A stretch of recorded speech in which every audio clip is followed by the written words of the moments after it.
psychologist.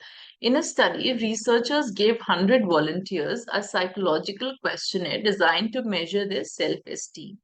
Okay, so questionnaire was designed to measure their self-esteem. The researchers then asked each volunteer to rate the strength of his or her own social skills. Okay, so the questionnaire was given to measure their self-esteem. So then the psychologists they mentioned they measured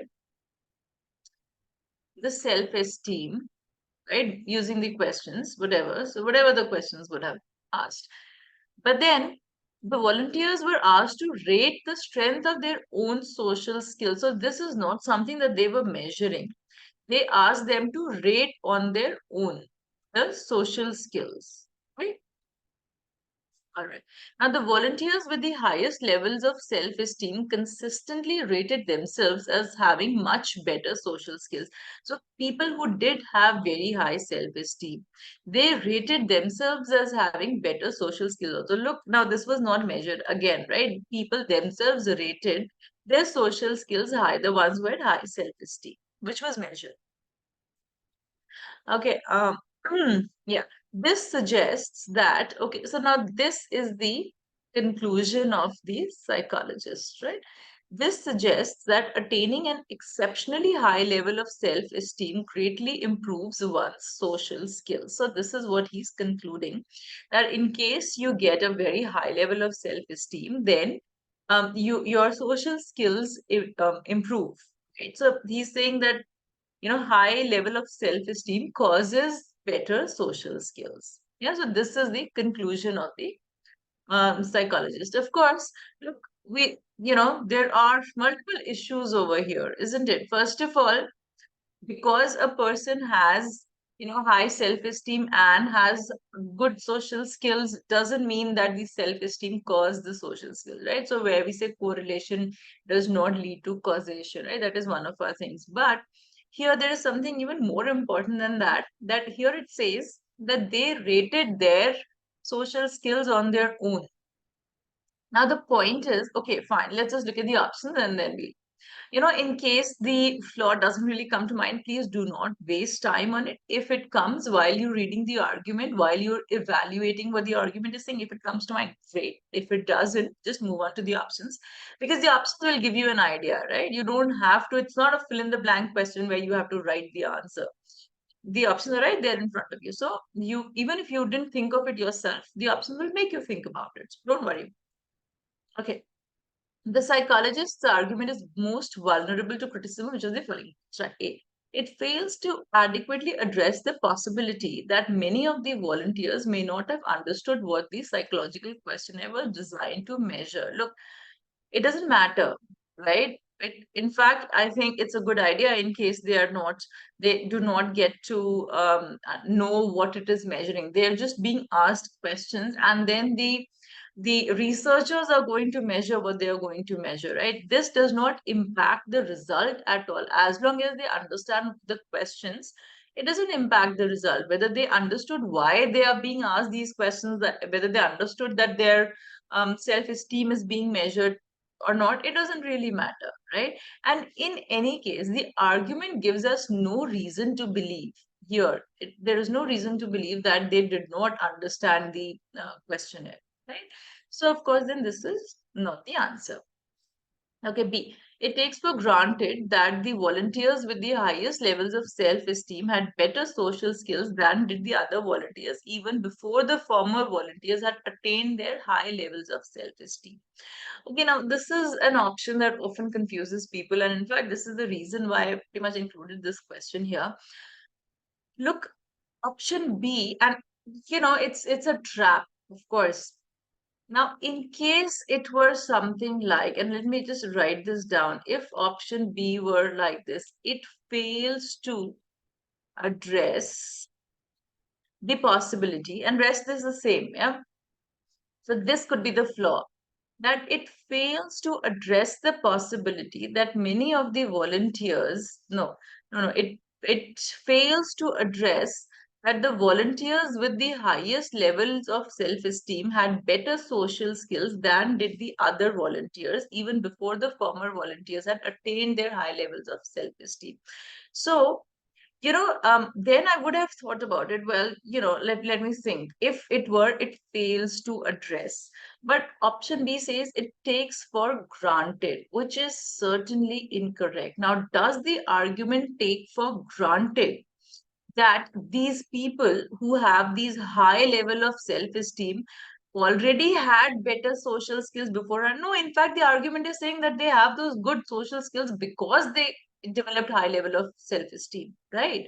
So the argument is certainly not taking for granted that they already had good social skills, and that is why they got a higher level of self-esteem, or they already had good social skills and then developed self-esteem later. The argument is saying that self-esteem led to social skills, right? What could have been questioned, what I would have worried about is in case the option had said it fails to address the possibility that the volunteers with the highest level of self-esteem already had better social skills beforehand. Maybe their social skills were really good.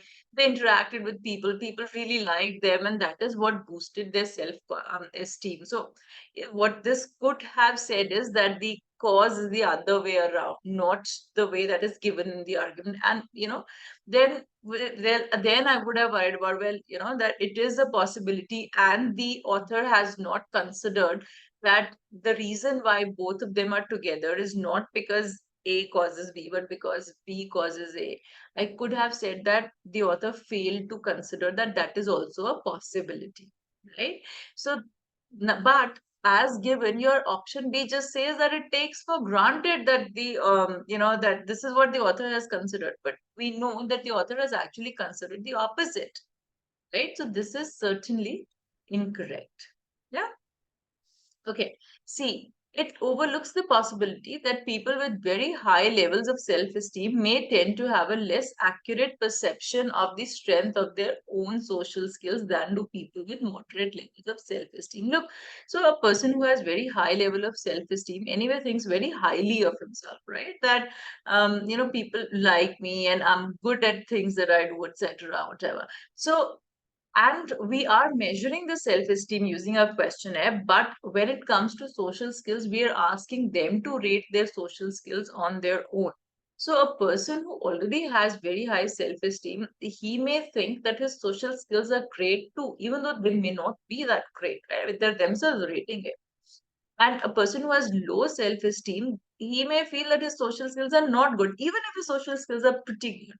So this certainly is the correct answer. This makes a lot of sense, right? It overlooks the possibility that people with high levels of self-esteem may tend to have a less accurate perception of the strength of their own social skills. They may not be as good socially as they think they are.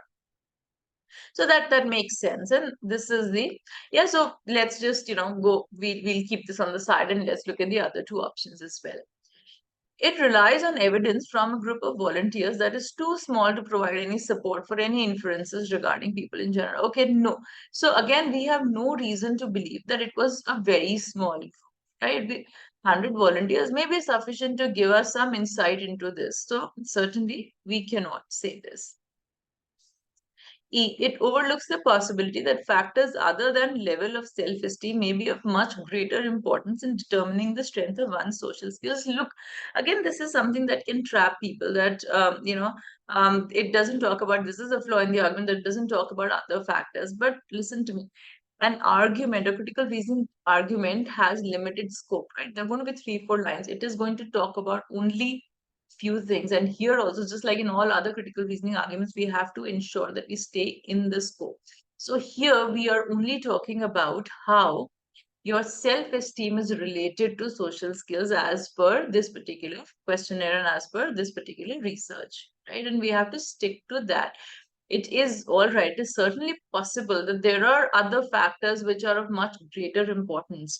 But the author is not concluding that, let's say, self-esteem is the most important factor. Then we would worry about it. And, there is no reason to conclude that this is the most important factor. There could be other important factors also. the conclusion is only concluding that attaining a high self-esteem greatly improves one's social skills. It could be one of the factors that improve social skills, isn't it? So that is why this is out of scope for us, and this is also not correct. So of course our answer is C. Yeah. Okay, any questions?